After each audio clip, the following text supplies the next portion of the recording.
Shalom Bapak Ibu, Oma Opa, sahabat PKLU GPIB yang dikasihi oleh Tuhan Yesus Kristus dimanapun berada. Malam hari ini berjumpa dengan saya, Kunarti Aritonang dari PKLU GPIB Margomulyo, Yogyakarta, dalam program saya dan PKLU GPIB membaca Alkitab bersama.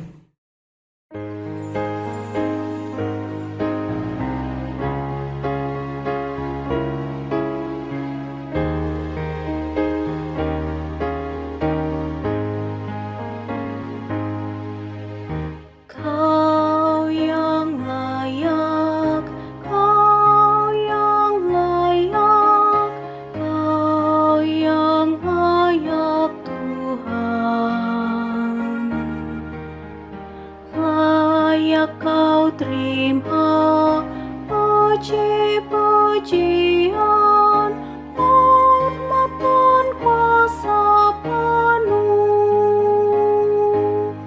Segala sesuatu telah Kau ciptakan seturut dengan maksud-Mu.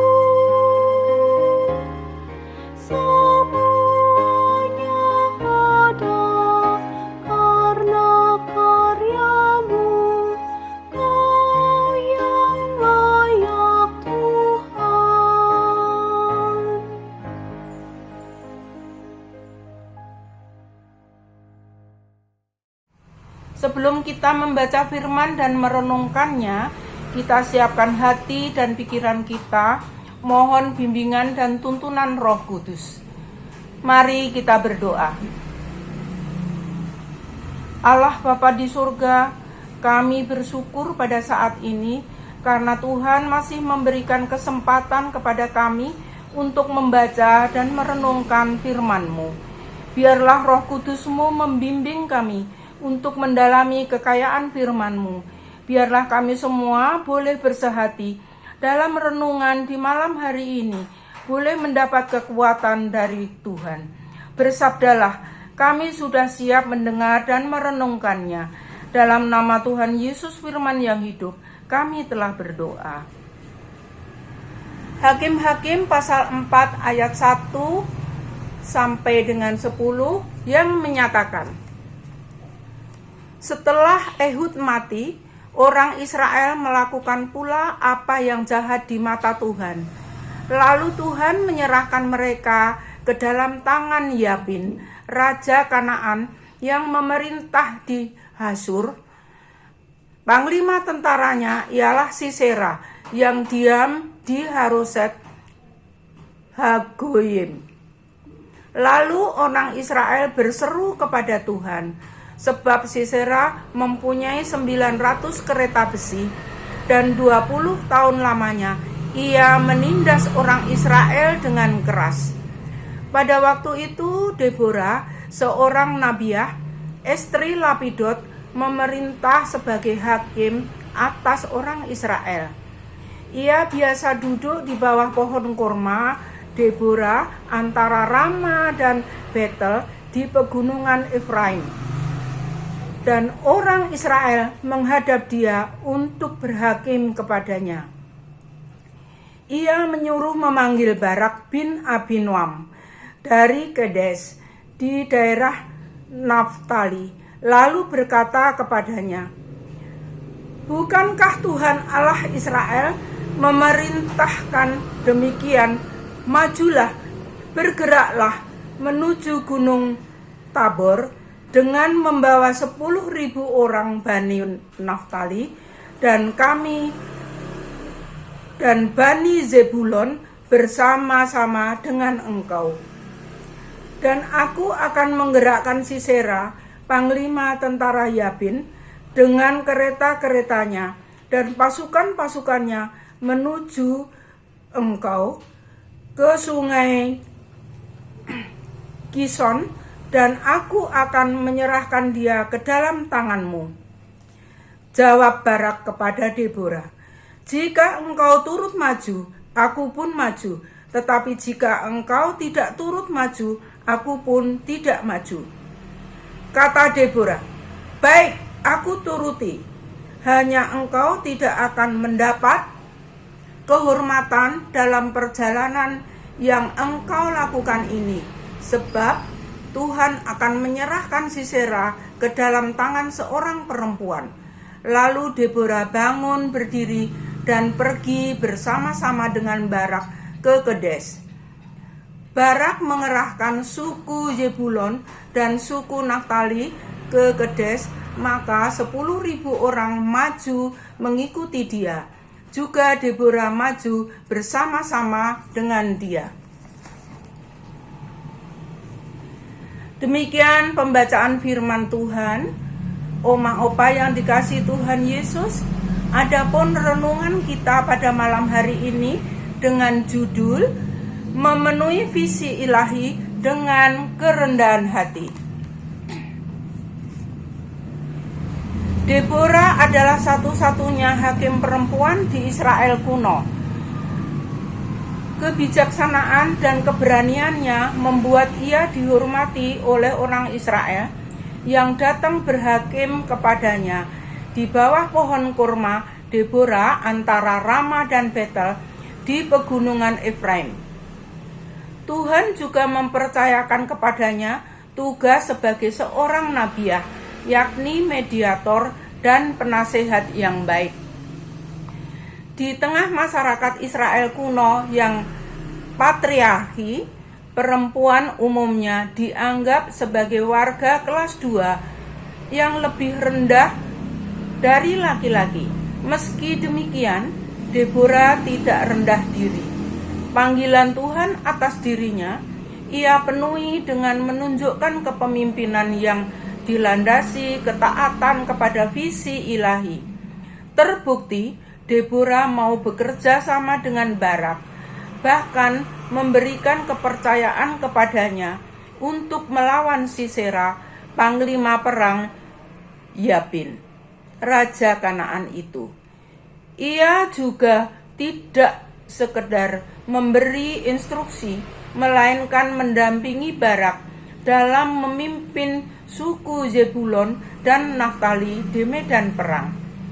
Ketaatan Deborah menunjukkan bahwa ia memahami kehendak Tuhan sebagai bentuk tanggung jawab yang harus dikerjakan dengan berani. Belajar dari Deborah, marilah kita melaksanakan visi ilahi dalam kepemimpinan yang Tuhan percayakan. Dengan menyadari bahwa visi tersebut adalah untuk kemuliaan Tuhan dan kebaikan sesama, maka kita mampu bersikap rendah hati dan tidak menyalahgunakan posisi yang Tuhan beri kepada kita. Lebih dari itu, pemahaman yang benar tentang visi ilahi mencegah kita dari sikap lepas tangan dan berpuas diri. Bagaimana dengan kehidupan pribadi dan pelayanan kita hari ini? Apakah prestasi dan pujian tetap membuat kita rendah hati? Apakah kritikan dan celaan membuat kita mawas diri? Mari belajar dari Deborah. Keberhasilan tidak membuat kita lupa diri. Kekurangan dan kegagalan menjadi kesempatan berbenah diri. Selamat melanjutkan tanggung jawab di ruang pribadi dan publik dengan taat dan berani. Demikian Oma Opa yang dikasihi Tuhan Yesus, pembacaan firman Tuhan dan renungan pada malam hari ini.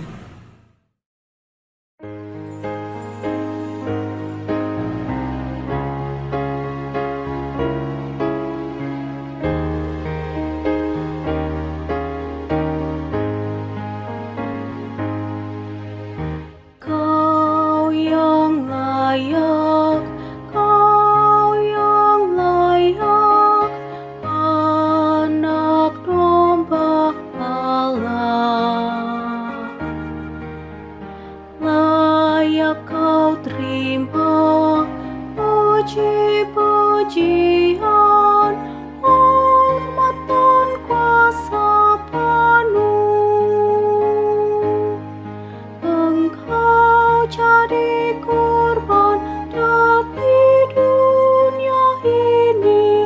dan kami telah Kau tebus, dan kami menjadi imam dan raja di kerajaan-Mu.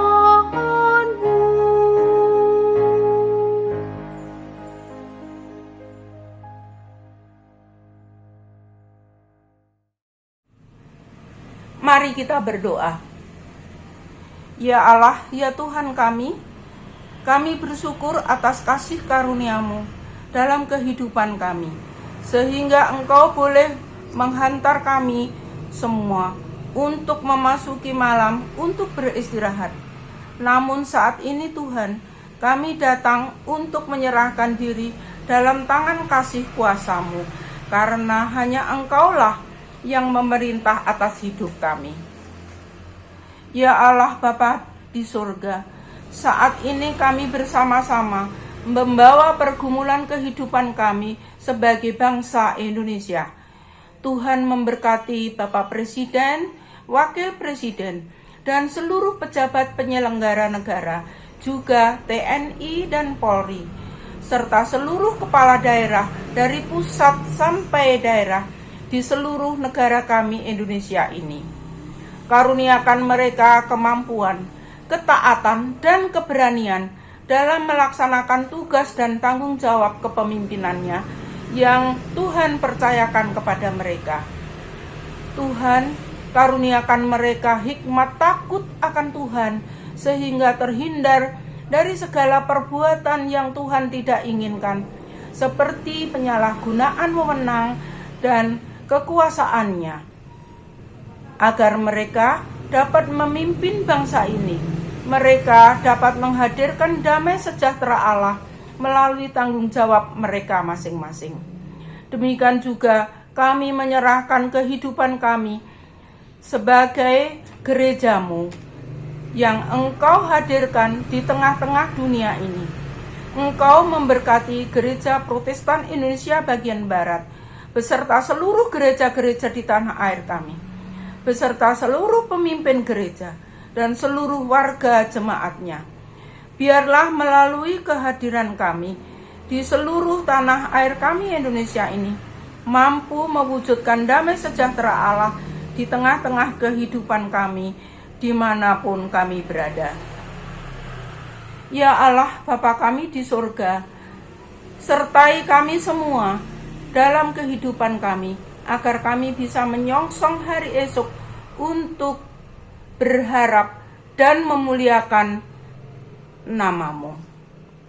Ya Tuhan, kami juga berdoa, berkati seluruh program kerja Dewan PKLU sehingga boleh terlaksana dengan baik, baik di pusat maupun di daerah. Bapa kami di surga, berkati mereka yang sakit, baik yang di rumah sakit maupun yang di rumah masing-masing, sehingga boleh sembuh, sehat kembali untuk melaksanakan kehidupan mereka seturut dengan kehendak-Mu.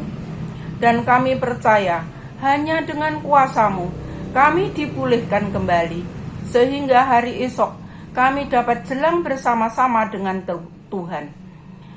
Terpujilah nama-Mu ya Yesus, kekal kuasa-Mu selama-lamanya. Dalam nama Tuhan Yesus kami berdoa dan mengucap syukur. Amin.